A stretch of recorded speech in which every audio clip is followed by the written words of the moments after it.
Mic check, 1 2 1 2. Alrighty, here we go. It's gonna be take number 2. We're gonna get this down right, guys. So, what's up, everybody?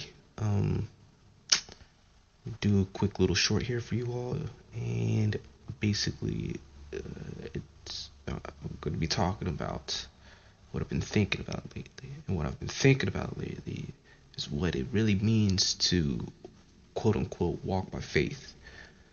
For a long time, I personally believe that if you stayed hopeful, if you trusted God enough, you were devout, you kept up with your prayers, you're communicating with Him about your issues, things would eventually work themselves out, right?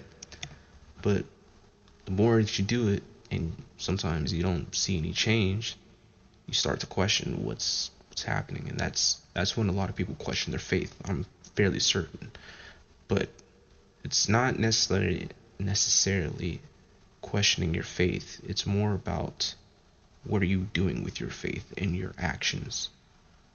I want to ask you all this.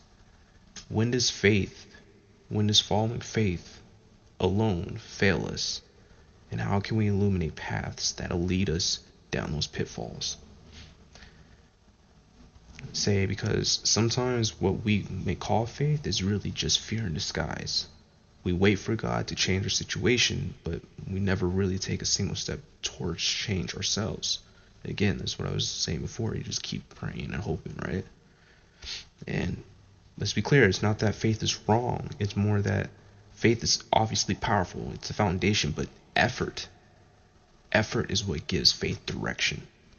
Even in scripture, every act of faith requires some sort of action. Noah had to build the ark. David, he had to face Goliath. So faith didn't replace their effort, it only empowered it. So as I've learned that God doesn't just bless belief, He blesses emotion, right? That you can have belief, and there will be rewards in those beliefs in Him. But believing in Him alone sometimes is not going to get us where we need to get to. Sometimes I think He's waiting for us to put in effort to meet Him halfway. So prayer can open the door, but I think effort is what walks us through it, So maybe the real question isn't, again, how strong your faith is, but what you are doing with it. Faith isn't meant to replace action. It's meant to guide it, you guys.